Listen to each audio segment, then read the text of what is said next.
മകളുടെ മകൻ കണ്ണൻ അടക്കമുള്ള നടത്തുകയാണോ ഇപ്പോൾ പോവുകയും ഇവരെ കണ്ടെത്തിയുമൊക്കെ അതെ ഇവരുടെ വൈദ്യപരിശോധന നടത്തുകയാണ്. അത് വലിയ ആശങ്കയൊന്നുമില്ല.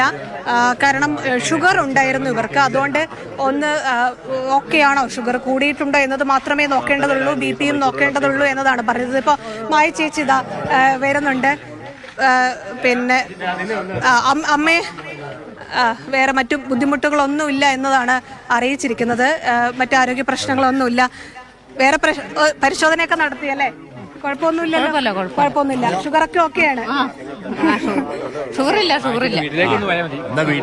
വീട്ടിലേക്ക് പോകാൻ വേണ്ടിയിട്ട് എല്ലാവരും കാത്തിരിക്കുകയാണ്. എന്തായാലും ആശ്വാസകരമായ കാര്യം, നമ്മളിതാ ഇവര് നടന്നുപോയ കാടിന്റെ അവിടെ നിൽക്കുമ്പോൾ ഇതാ ഫോറസ്റ്റ് ഉദ്യോഗസ്ഥരുടെയും നാട്ടുകാരുടെയും ഒക്കെ കൂടെ ആ 3 പേരും വരുന്ന ദൃശ്യങ്ങൾ കണ്ടപ്പോൾ തന്നെ നമുക്കും ആശ്വാസമായി. കാരണം ആ കൂട്ടത്തിൽ ഇപ്പോൾ കണ്ട മായ ചേച്ചിയായിരുന്നു ആ കൂട്ടത്തിൽ ഏറ്റവും മുമ്പിൽ നടന്നു വരുന്നുണ്ടായിരുന്നത്. അവരുടെ മുഖത്തെ ചിരി കണ്ടപ്പോൾ തന്നെ നമുക്ക് ആശ്വാസകരമായ ദൃശ്യങ്ങളായിരുന്നു അത്. കാരണം ഒരു രാത്രി മുഴുവൻ ഒരു നാടൊന്നാകെ ഈ 3 പേർക്ക് വേണ്ടി തെരച്ചിൽ നടത്തുകയായിരുന്നു. കൊടും കാടാണ്, ഇരുട്ടാണ്, തെരച്ചിലിന് അങ്ങേയറ്റം ദുഷ്കരമായ സാഹചര്യമാണ്. പക്ഷേ ആ വെല്ലുവിളികളൊക്കെ മറികടന്ന് ഫോറസ്റ്റിന്റെ, പോലീസിന്റെ, ഫയർഫോഴ്സിന്റെ, വാച്ചർമാരുടെ, അതിനൊക്കെ അപ്പുറത്ത് നാട്ടുകാർ ഉൾപ്പെട്ട സംഘങ്ങളായി തിരിഞ്ഞ് തെരച്ചിൽ നടത്തുകയായിരുന്നു. വലിയ സഹായം എല്ലാവരുടെയും ഭാഗത്തുനിന്നുണ്ടായി. നമുക്കതാ സംസാരിക്കാം. ആശ്വാസകരമായ വാർത്തയാണ്. തീർച്ചയായിട്ടും ഏതാണ്ട് 15 മണിക്കൂറോളം നീണ്ട ഒരു ദൗത്യം അത് വിജയിച്ചതിൻ്റെ ഒരു സന്തോഷത്തിലാണ് ഞങ്ങളെല്ലാവരും. ഒരു കൂട്ടായ്മയുടെ വിജയം തന്നെയാണ്. ഒരു പ്രതിസന്ധി ഉണ്ടായാൽ എല്ലാം മറന്നുകൊണ്ട് ജനങ്ങളാകെ ഒരുമിച്ച് നിന്ന് ഇവിടെ വലിയ ഈ രാത്രി നമുക്കറിയാം തെരച്ചിൽ തന്നെ വലിയ പ്രതിസന്ധി ഉണ്ടായിരുന്നു. ആ പ്രതിസന്ധിയെയും ബുദ്ധിമുട്ടുകളെയും ഒക്കെ അവഗണിച്ചുകൊണ്ടാണ് ഈ 3 പേരെയും കണ്ടെത്തുക എന്ന ഒറ്റ ലക്ഷ്യത്തോടു കൂടി എല്ലാവരും ഒരുമിച്ച് നിന്നത്.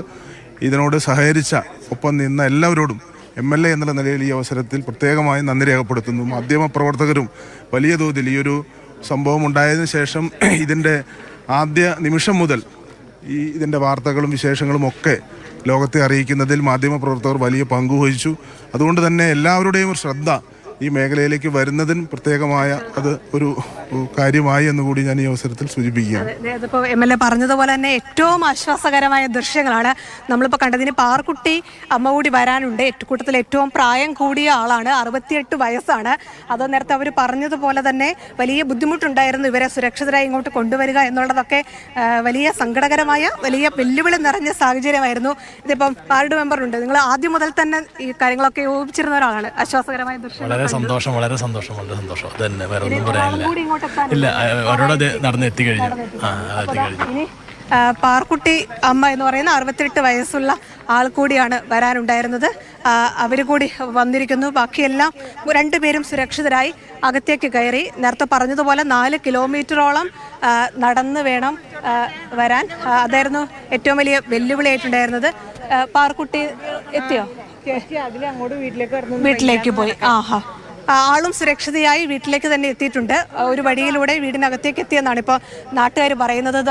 ഈ വഴിയിലൂടെയാണ് അവർ നടന്നു വന്നത്. നമ്മളും ഇവരെത്തുന്ന ഒരു പോയിന്റിൽ ഫോറസ്റ്റ് ഉദ്യോഗസ്ഥരും പോലീസും കാത്തുനിന്ന ആ പോയിന്റിലായിരുന്നു നമ്മളും ഉണ്ടായിരുന്നത്. അവിടെ വെച്ചാണ് നമ്മൾ അവർ വരുന്ന ആദ്യ ദൃശ്യങ്ങൾ കണ്ടത്.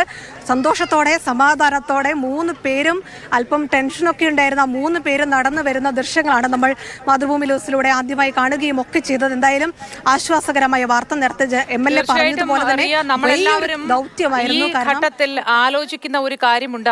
ഈ സന്ദർഭത്തിൽ നമ്മളായിരുന്നു അകപ്പെട്ടു പോയിരുന്നത് എങ്കിൽ എന്താകുമായിരുന്നു എന്ന് പ്രേക്ഷകരും പലരും പറയുന്നു. ഞാനായിരുന്നെങ്കിൽ പേടിച്ച് മരിച്ചു പോയനെ എന്നും പറയുന്നുണ്ട്. പക്ഷെ ഇവരുടെ കാര്യത്തിൽ പ്രകൃതിയെ അറിയുന്നവരാണ്, കാടിനെ അറിയുന്നവരാണ്. അതുകൊണ്ട് തന്നെ മനസാന്നിധ്യത്തോടെ ഒരു രാത്രി വനത്തിൽ കഴിച്ചുകൂട്ടാൻ ഇവർക്കായി.